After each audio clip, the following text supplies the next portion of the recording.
Okay, so this is our video for topic 6.4 and 6.5. And what we're looking at is the relationship between imperialism and the New World economy. Now, to begin with, you should have this graphic organizer.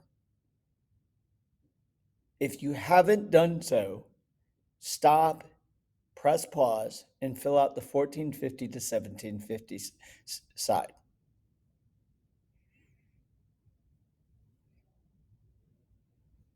Okay, welcome back.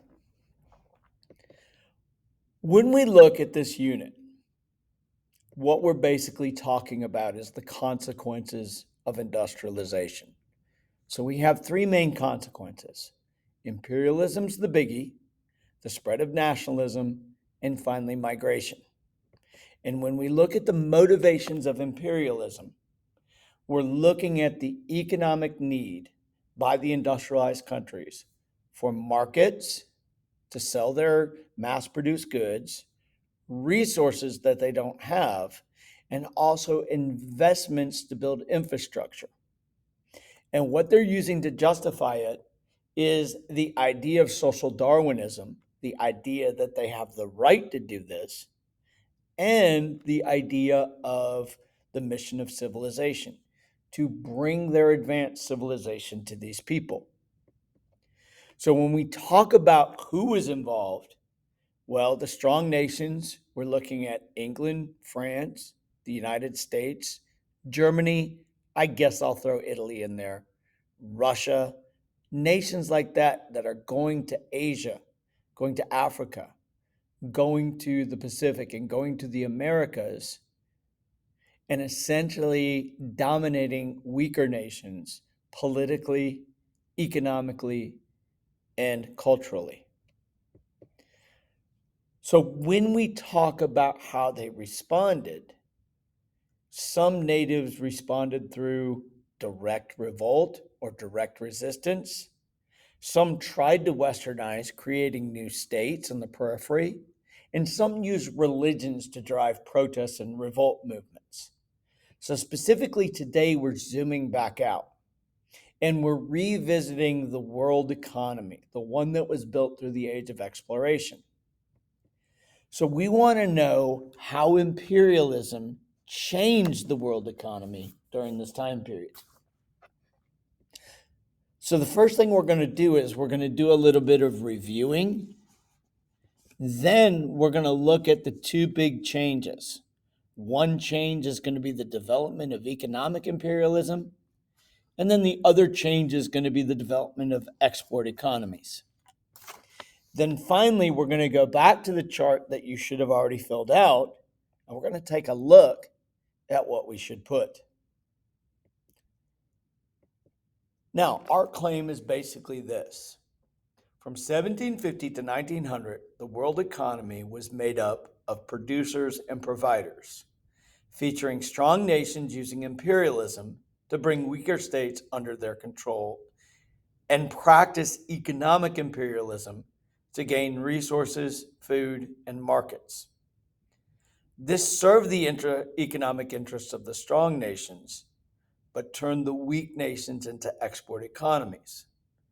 So when you look at the big picture, when we talk about how imperialism changed the world economy, what we've got is we've got producers who are using economic imperialism to take advantage of the providers who are using export economies.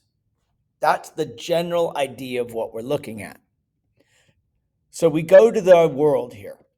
The world economy is still capitalist. And essentially, we have the strong nations being producers. They're using economic imperialism, and they're taking advantage of the providers, and they're forcing the providers to become export economies. A producer essentially uses economic imperialism. So what this is this. A producer essentially is a producer of manufactured goods. They're industrialized. And as they bring states under their direct or indirect control, They are allowing their businesses to go into these areas and extract the resources, to grow the food and the cash crops, and to build the infrastructure, such as railroads and things like that. So when we define economic imperialism, it's simply when businesses from the strong countries have great power in the economy of imperialized nations. So we know that these business people from the West, the entrepreneurs, essentially are going into these areas that are both directly and indirectly controlled, and they're extracting the resources. They're growing the cash crops and the food that they need. And finally, they're building the infrastructure.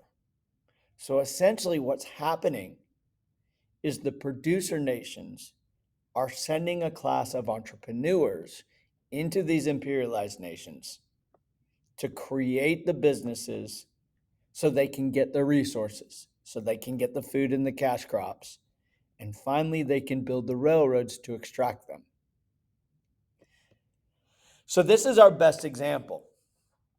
This drawing is called the Colossus of Rhodes.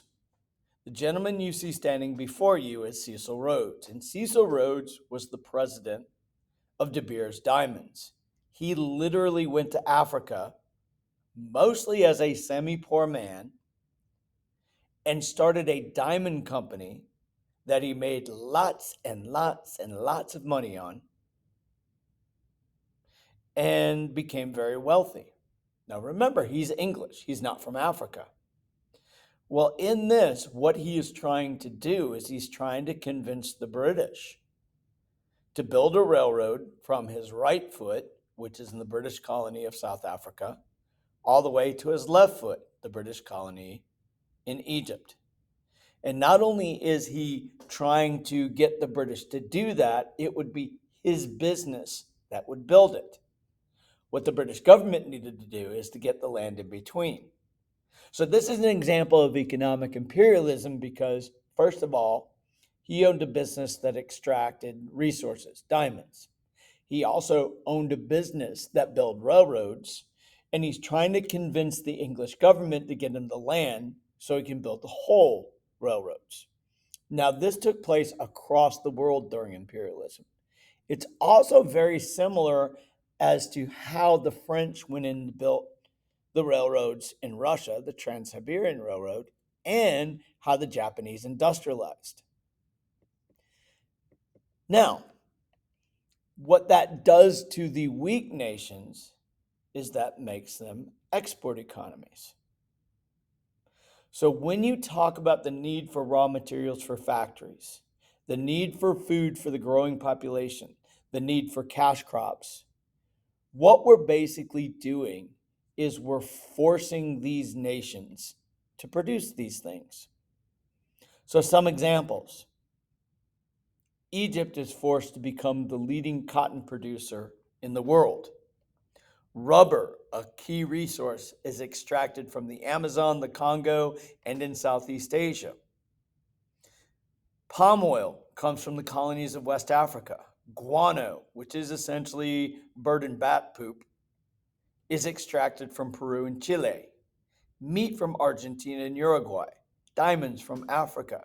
Now we know that all of these companies are going to be owned by Europeans. That's the economic imperialism piece. But what it does for Egypt, the colonies, Peru, Chile, Uruguay, Argentina, this makes them the sole producer of these things and does not allow them to develop their own resources.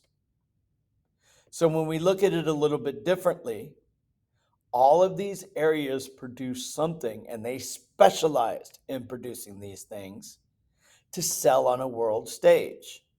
And instead of developing their internal industries, all they did is they supplied the industrialized nations with the things that they needed. Now, here's the other piece of it.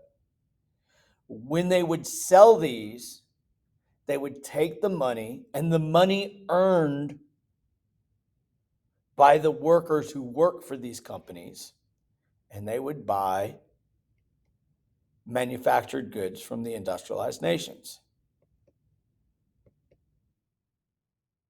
But when you look at the world and how imperialism changed it, even though the world economy was still capitalist, the strong nations became the sole producers of manufactured goods. And to get the resources, to get the food, and to create the markets, they use economic imperialism, which allowed companies from these nations to create and conduct business to extract the resources and sell them back to the mother country. Whereas in the weak nations, they provided the markets the resources and the food, and they become totally dependent upon exports. So now that we've done this, let's kind of go through this chart really quick. So in 1450 to 1750, European nations such as Spain, Portugal, England, France, and Holland, they ran the world economy. But after 1850, we still see England and France involved, but now we have Germany, we have Belgium, we have Holland, we have Russia, and the United States running the world economy. When you look at the most important operators between 1450 and 1750, we have maritime empires. But after 1850, the most important operators are going to be the producers, those industrialized nations who essentially take advantage of their power and provide manufactured goods for the rest of the world. So why? Why did this take place? Well, we know that maritime empires between 1450 and 1750 had technological advantages such as new ships, navigation instruments, but also diseases and things that they brought. Well, we still have technological advantages between 1850 and 1900, but now those technological advantages are steamships, telegraphs, weapons, new medicines. These allowed the producing strong nations to essentially dominate the weaker nations. The other operators between 1450 and 1750, we have land empires. We have the Mughals, the Qing and the Ming Chinese, the Ottomans. But after 1850, these areas become providers of raw materials, providers of food, providers of cash crops, providers of investments. And they become so specialized in providing these that they become export economies. So when you talk about exchanges between 1450 and 1750, we have gold and silver. And what we're trying to do is we're trying to find it. We're trying to grow commodities to sell for it, or we're get gold and silver by controlling trade. Well, that switches after 1850, where we have industrial produced goods and raw materials are exchanged. Producers produce the manufactured goods, while providers provide the raw materials in the markets. So the very last row between 1450 and 1750, we know that the world economy operated on mercantilism to get as much gold and silver as possible. But that switches in 1850 to 1900 to capitalism. Now that you've taken notes on this, you need to get the 4-image analysis. And what you're going to do is you're going to look at it. You're trying to identify the key features or features that relate to this time period, and you're trying to explain how they relate. This not only should link it to what we've learned, but also help you with your point of view statements. For example, when you look at the Colossus of Rhodes, we know that this relates to economic imperialism. Why? Because Cecil Rhodes, the main character, not only owns De Beers Diamonds, which is extracting resources, but he also owns a railroad building company. that he's trying to convince the government to build a railroad between the British colonies in South Africa to Egypt. And the significance of this is going to increase his profit and British control in Africa. That's what he's arguing for. So that's kind of what I'm looking for in that assignment.